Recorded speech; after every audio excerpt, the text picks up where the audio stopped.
Buenas noches. Hubo un hombre llamado Galileo Galilei, dedicado al estudio, a horas encerrado, viendo astros, sacando las conclusiones de su observación, que descubrió que la Tierra no estaba en el centro del universo, que se movía, y por tanto era el Sol el que ocupaba el centro y en torno al cual los planetas y entre ellos la Tierra giraban. Aquel descubrimiento se enfrentó a la verdad institucionalizada.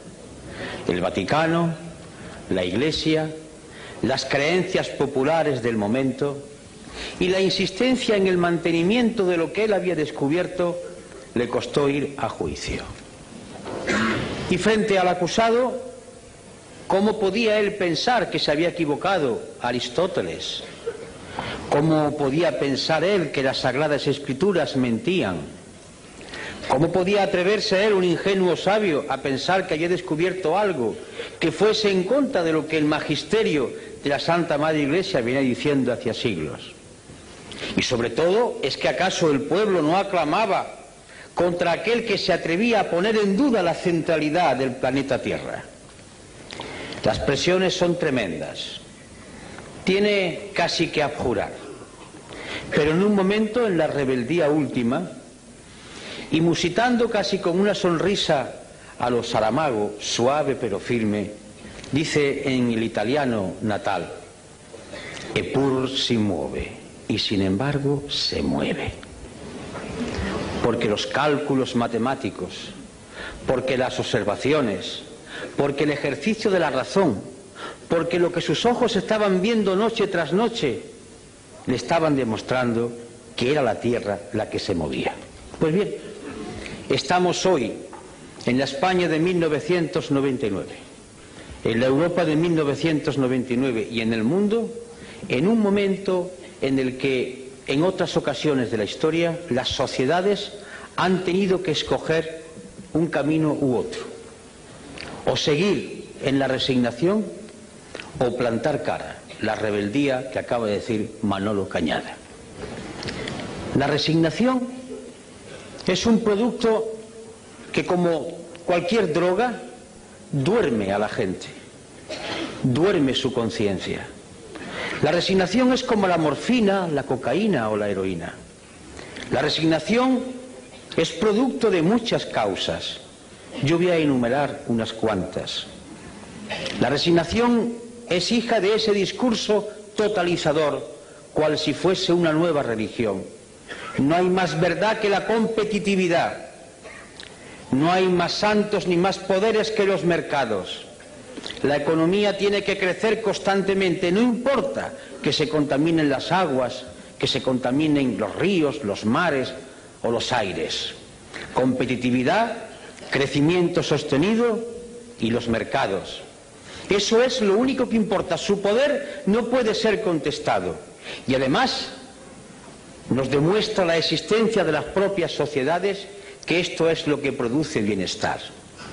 Y no importa que las personas de la calle vean que ese bienestar no le ha llegado al hijo o a la hija, que tiene que ir a la empresa de trabajo temporal que le cobra el 40% de la nómina por colocarlo en una empresa. No importa que la persona que todavía tiene una pensión que no llega al salario mínimo interprofesional y está casi a la mitad, 69.000 y pico de pesetas, la mitad de eso, a veces no llega. No importa el paro de aquel que entró en los 45 años. No importa que la mujer, madre y esposa, pero que además tiene que trabajar, no cobra lo mismo igual que el hombre haciendo la misma tarea, violando artículos enteros de la Carta Fundacional de las Naciones Unidas y la Declaración Universal de Derechos Humanos y texto de la Constitución Española. No importa, porque le están diciendo que no hay más bien que la competitividad, lo bien que vivimos, lo bien que vamos, los datos, las cifras. No importa que la gente vea o quiera ver en su entorno y a su alrededor hechos que están contradiciendo ese mensaje. Porque para que no se vea, o porque para sea menos hiriente, hay sucedáneos. Ahí tenéis la televisión, fútbol, mucho fútbol. más fútbol que en épocas anteriores de la historia de España.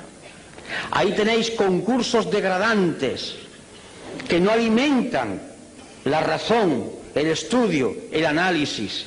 Ahí tenéis la vida de los personajes populares que se diseccionan y se abren para que atisbemos como si fuéramos aves carroñeras y, olvidando el entorno que tenemos, entremos en lo que ocurre en sus alcobas. Ahí está toda una literatura de evasión para que la gente no vea y por tanto confunda su existencia real con la existencia que le ponen en las pantallas o en los informativos, para que ocurra como aquello que tantas veces digo de la viejecita que a finales del siglo XIX estaba vendiendo cerillas a la puerta del Palacio de la Ópera de Madrid en un mes de enero a las 2 de la madrugada, aterida de frío y envuelta en una toquilla vendiendo cerillas para poder subsistir. Y cuando entraban hombres y mujeres envueltos en armiños, en capas, con lujo y con joya, decía: qué bien vivimos en Madrid. Un caso de alienación, un caso de suplantación, un caso de drogadicción. La imagen, lo bien que vivimos, las historias de alcoba, las revistas del corazón, las frivolidades que hacen olvidar lo que ocurre diariamente, o si se ve, se eleva a otra categoría, como si no fuese lo real. Resignación, además, porque el discurso oficial, que baja desde muchos sitios, baja desde los poderes públicos, baja desde las sentencias de los tribunales, desde las cátedras, desde las clases de EGB, donde el maestro escuela va inyectando ya unas determinadas ideas, baja desde la televisión y de los medios de comunicación el discurso de que no hay otra salida, esto es lo único posible, y si no, fijaros, estamos mal, pero peor estaban en el muro de Berlín. Y cuando ya se acude a hablar del muro de Berlín es porque no se tienen razones y hay que decir: mira qué mal fueron aquellos, porque es la única justificación. Resignación, porque los pueblos, cuando tienen problemas, no son rebeldes. El que tiene que comer todos los días no puede permitirse el lujo de perder por un acto de rebeldía el puesto de trabajo. La rebeldía siempre ha surgido de aquellos que comían todos los días. De aquí la gran culpabilidad de muchos intelectuales españoles que, comiendo todos los días bien del pesebre o bien de su trabajo, no han sido capaces de decir basta a esta situación de degradación. De ahí una resignación que nace de la evidencia diaria del paro, que es cierto, de ese paro que dicen que se reduce porque la estadística dice que cuando una persona trabaja 2 horas a la semana ya no está parado. Una disminución estadística de los empleos a tiempo parcial, de las horas extraordinarias que se imponen pero que no se cobran, de la angustia si mañana poder trabajar. Eso es resignación. Resignación que cae sobre un pueblo que se da cuenta, además, o no se da cuenta porque no le gusta o no quiere verlo o no dejan verlo, que estamos yendo hacia atrás, que estamos llegando a cotas propias del siglo XIX, que aquella seguridad social para todos, que el tema del subsidio de desempleo va bajando continuamente en contra de la Declaración Universal de los Derechos Humanos o de la propia Constitución. Resignación que surge de la culpabilidad del propio parado. Uno de los éxitos, entre comillas, del sistema americano es conseguir que el pobre, que el miserable se sienta culpable de su situación. Es la filosofía calvinista, hija del protestantismo. Tú eres culpable de tu situación, no has sido capaz de triunfar. Esa es la filosofía de la sociedad americana. Y si no has triunfado es porque tú eres el responsable. Esta sociedad da oportunidades a todo el mundo. Si tú no has podido hacerlo así, tú eres el culpable. Y entonces el oprimido, el pobrecito, el esclavo se echa en la responsabilidad de su situación. Es perfecto el dominio del poder. Un dominio del poder que ya no se basa en la fuerza, en la coacción, en la utilización de la Guardia Civil o del Ejército. Se basa en un dominio mucho más terrible, más duro, el dominio de la mente. Ese opio que cae desde los aparatos de televisor, ese opio que cae desde las sentencias de los tribunales, desde los discursos políticos, que va empapando la mentalidad de la gente y va diciendo calla, calla, calla, porque si no callas puede ser peor.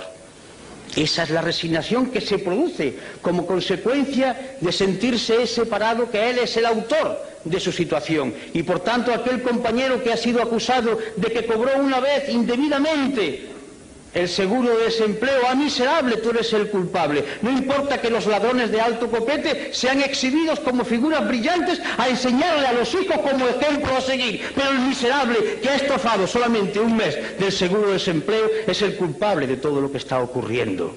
Eso es resignación. Resignación que surge de los medios de comunicación, y no se me enfaden las cámaras, no va con vosotros, pero va con los que tienen el poder en vuestras empresas, va contra aquellos que optan por decirle al pueblo una parte de la verdad. Resignación que consiste en dar un credo único, decir todos amén a la competitividad, a la moneda única, estamos mejor que nunca, amén, amén, amén. Es el coro como una letanía que va uniformando el pensamiento, que va haciendo seres totalmente iguales, como describía lo que podía ser el futuro Orwell en 1984. Esa resignación, por tanto, es hija de una economía, de un sistema político que confunde muchas cosas. Una información que está haciendo surgir en nuestros universitarios, en nuestros institutos, en nuestras academias, en las escuelas básicas, la cultura del sí o no, propia del ordenador. La vida está llena de colores, de tonos, y por tanto el lenguaje es mucho más vivo cuanto hay más cosas que hay que ser descritas. Sí o no, blanco o negro, derechas o izquierdas. Conteste usted como el ordenador, afirmativo, negativo, afirmativo, negativo. Se busca ya no al ser humano pensante capaz de la reflexión, de la duda o de la inquietud, se busca al esclavo sin pensamiento. Y por eso no se quiere la historia, y por eso se desdeña la memoria, porque los seres humanos somos hijos de la memoria. Yo soy lo que soy porque viví con mis padres, mis recuerdos, mi historia, mis vivencias. Yo soy la actualización de todo un pasado que está vivo. Si me quitan la memoria soy un zombi, un muerto viviente. Y queremos pueblos de muertos vivientes, que se estimulen por el último partido del Mars Madrid, que se estimulen por la última historia del tal o cual conde o de tal o cual señora, que digan en los corrillos, incluso en los parlamentos y en los lugares donde había que debatirse de los problemas, se cuenten chistes de la vida privada para olvidar la tremenda realidad. Escapismo, droga. Igual que la heroína, igual que la cocaína, droga, escapismo, sedar el pensamiento, aniquilar el espíritu crítico y por tanto fomentar la resignación y frivolidad, mucha frivolidad. Y por tanto la política entendida como compraventa de votos. No importa, ¿qué es lo que quiere el pueblo? Al pueblo al cual convenientemente se le va a decir lo que quiere a través de determinados medios. Más fútbol, pues más fútbol. Pero es que yo pienso que no, es que tú tienes que decir lo que le gusta al pueblo, al cual yo, mediante medios de comunicación finísimos, le voy diciendo qué es lo que le conviene. Pero yo represento un proyecto, yo quiero explicar un proyecto, yo quiero dirigir a mi pueblo del cual formo parte para decirle el punto de vista de nuestra organización. No, no, no, lo que conviene es que ganes votos. Eso no está bien dicho. Tienes que ser respetable, tienes que hablar y decirlo políticamente correcto, el buen tono, como el chico de la burguesía del siglo XIX. Niño, eso no se hace, eso no se dice, tú lo haces por bajo cuerda, porque todo debe permanecer como si aquí no ocurriera nada. Es decir, la cultura de la hipocresía, crear una sociedad hipócrita, que miente a sabiendas, que sabe que está diciendo algo que nadie cree, pero lo importante no es decirlo, lo importante es que hay que hacerlo, pero que no se diga. Y ese cáncer va avanzando, degradando, corrompiendo y aniquilando las fuerzas para combatir. Y ese es un camino, sin duda dulce. Es la muerte lenta, como se consume un brasero, como van muriendo aquellos que beben la cicuta, muerte que le dieron al gran Sócrates. Va durmiendo paulatinamente todo el organismo y se muere uno con la sonrisa en los labios, pero muere. Y el otro camino es lo que ha dicho Manolo, rebeldía.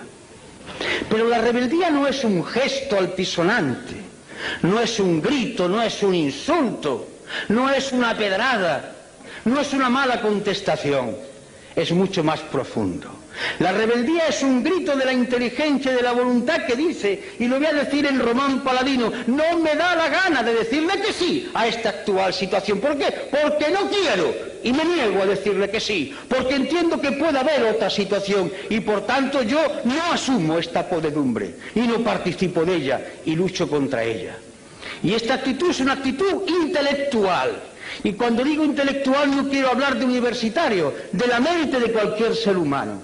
Es un posicionamiento que nace de la mente y del corazón, del fuego, del querer cambiar. Esta es la rebeldía fundamental. Lo otro son voces, son chillidos, son insultos, son graznidos. Dale caña, circo romano. No, la rebeldía no es ni más ni menos que el posicionamiento con otros valores y la decisión de hacerle frente. Rebeldía para decir que no aceptamos que la competitividad y el mercado sean los que rijan los destinos de las sociedades, que entendemos que hay una Declaración Universal de Derechos Humanos que tiene que cumplirse y que eso significa sociedad de pleno empleo, donde el hombre y la mujer sean exactamente iguales, donde no haya marginados y que costará mucho tiempo y mucho sacrificio, pero es hermoso luchar, incluso morir por eso, porque morir tenemos que morir, muramos por lo menos luchando por un ideal noble y no consumiéndonos como un brasero. Y significa esa rebeldía fundacional en cuanto a entidad humana, significa defender con esa suave ironía, con esa tranquilidad que el maestro Saramago hace, porque es una gloria verlo contestar a los periodistas con esa suave ironía, con esa tremenda dureza de fondo, pero flexibilidad en el lenguaje. Significa defender que hay valores que deben ser mantenidos, el hermoso valor de la igualdad. Como decía uno, la sangre es roja y todos la tenemos roja, no hay sangre azul. Y además, como decía otro, todos los corazones, salvo alguna excepción, están en la izquierda. Por tanto, esa igualdad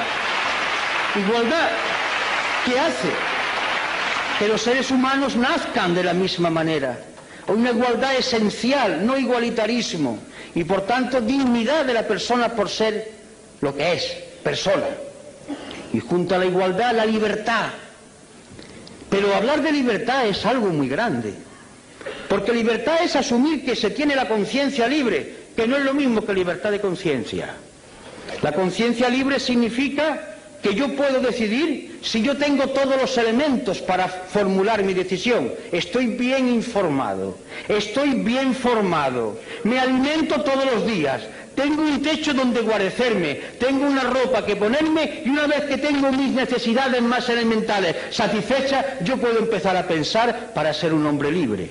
Porque si yo tengo que buscar el trabajo trampeando como sea, poniéndome en la cola del paro, vendiéndome por 4 perras porque tengo que comer los míos y yo no soy un hombre libre, aunque mañana me permitan que vaya a votar en las urnas. Yo voy movido por mi hambre, por mi necesidad de tener que venderme en cada momento para el trabajo. Y junto a la libertad, en sentido espléndido de la palabra, la justicia. Y no hablo de tribunales de justicia, hablo de eso tan sencillo de dar a cada uno lo suyo, que impere el derecho, que no haya distinciones, que todo el mundo sea medido por igual rasero, por el rasero de la ley. La justicia que consiste además en que se conforma una sociedad. La ley es la que puede hacer posible que conviva la gente en sociedad, mientras que la ley sea justa y se aplique con justicia a todos igual. Solidaridad. Es un mensaje que nos puede hermanar a todos aquellos que hablaban del internacionalismo proletario, que sigue estando vigente, aquellos que hablan de la hermandad de los seres humanos y porque hacen referencia a sus creencias basadas en la teología de liberación, a otros que hablan desde otros supuestos de liberación humana, a otras propuestas de liberación. De acuerdo, solidaridad, que consiste en afirmar tranquila y serenamente que no merece la pena luchar por banderas, que la única bandera es la moneda del planeta Tierra y la humanidad es una sola raza, una sola y única raza, y que merece la pena luchar por ella. Y esto es muy importante, informado, no porque se le den muchas noticias, hay diferencia entre la noticia y la información. La noticia es una mercancía que se da para que se consuma, la información es un dato que se da para que la gente piense y a partir de ahí extraiga sus consecuencias. Y desde la izquierda, hablar de austeridad. A mí particularmente me gusta esta palabra. La austeridad, hablar de austeridad fue la palabra que vertebró un discurso de Enrico Berlinguer. aquel secretario general del Partido Comunista Italiano que murió en la tribuna, hablando precisamente de austeridad. La austeridad en el sentido romano, mediterráneo. Austeridad no es miseria. Austeridad significa vivir dignamente, normalmente, no malgastar los recursos naturales, poseer uno cosas, sino que las cosas lo posean a uno, no ir constantemente atentando con la naturaleza en un consumismo feroz. Austeridad significa tiempo libre para discutir y dialogar con los demás, para jugar, para hacer posible el amor entre seres que se conocen, para convivir en la calle, en la plaza, en el ágora griega. Austeridad que significa que la mejor manera de vivir es tener relaciones con otro en el plano de igualdad, sintiéndose hombres y mujeres libres en una sociedad democrática. Austeridad que hace que nos miran a todos como seres humanos y no por nuestra capacidad de consumo. Yo me niego como ser humano que digan que soy un español que consume tantas salchichas o tantos coches al año. Eso no es la austeridad, eso es medir al ser humano por otro talante. Austeridad, que significa, con otra palabra, sobriedad, hablar de cosas concretas, hablar de cosas que son importantes, incluso cuando se utiliza el lenguaje para crear belleza, para hacer pensar, como nuestro premio Nobel, se utiliza el lenguaje desde la sobriedad, porque las palabras, cayendo en cascada, uniéndose, recreándose constantemente, hacen pensar, hacen concebir nuevas ideas, humanizan. Esa es la austeridad y esa es la sobriedad.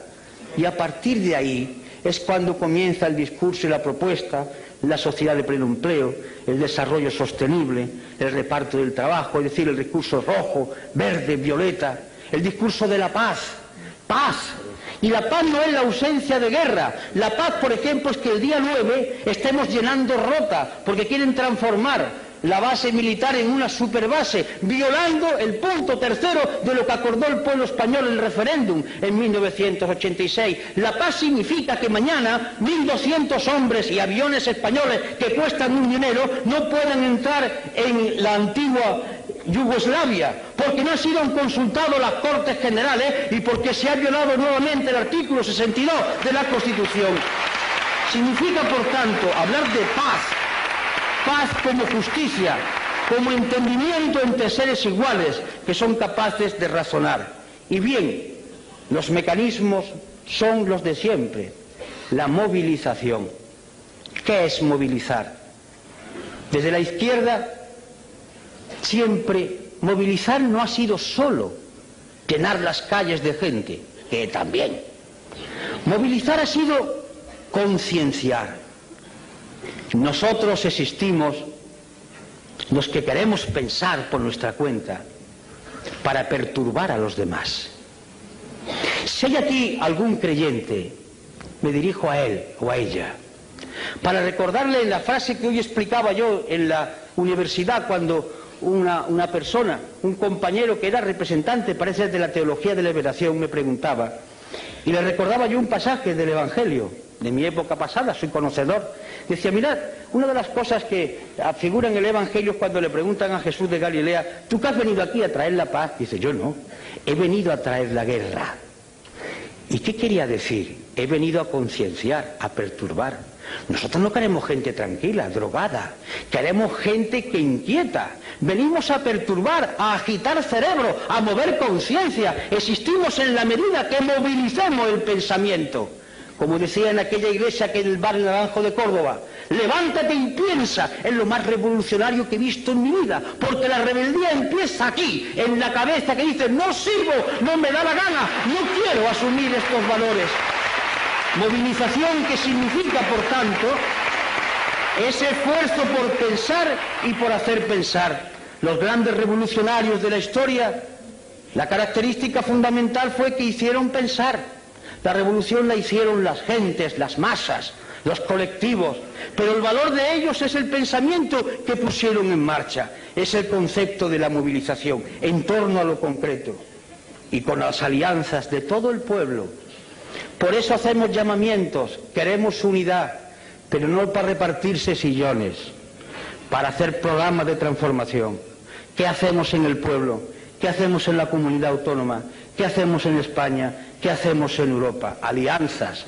Alianzas entre gentes que coinciden básicamente, parece ser, por lo menos teóricamente, en que quiere cambiar el mundo. Pongámonos de acuerdo que podemos cambiar ahora, pero cambiar un sillón por otro, eso ya no es correcto, eso lo hacen los otros, desde tiempo inmemorial. Y por último, la cultura. La palabra cultura viene de cultivo, cultivarse, hacerse ser humano cada día más. La cultura no es saber muchas cosas, la cultura es captar todo aquello que la humanidad ha ido produciendo y que nos mueve desde el arte al estremecimiento por degustar la belleza, a entender cómo la humanidad ha ido superando determinados problemas. Un hombre culto no es un hombre que esté rodeado de libros, que también puede ser. Un hombre culto es un hombre que mira al mundo con mirada independiente y libre. Un hombre culto puede ser un campesino de nuestras tierras. Cuando revina, palabra que utilizan en mi tierra, está pensando, pero sabe calcular las cosas, piensa como quiere, es un hombre que tiene un tipo de cultura. Y ese hombre que a lo mejor no sabe leer, le puede dar la mano a otro culto de la universidad, que sabe más cosas, pero está en la onda de la cultura, porque ambos confluyen desde su sentido de hombres libres con capacidad para pensar. Y en fin, en el acto de hoy, donde ahora va a tomar la palabra el maestro Saramago, y dicho con todo cariño, en el sentido de ejercicio de sencillez y de hondura, la voz de Izquierda Unida esta noche no ha hablado de programas, ni Manolo ni yo. Hemos hablado, y os lo confieso, de lo que nos mueve a nosotros, a él, a mí, a José y a los demás compañeros y compañeras. No sé lo que ocurrirá en los próximos meses o en los próximos años, pero la decisión de mantener este discurso es firme por nuestra parte. La vamos a seguir manteniendo, no lo pensamos cambiar.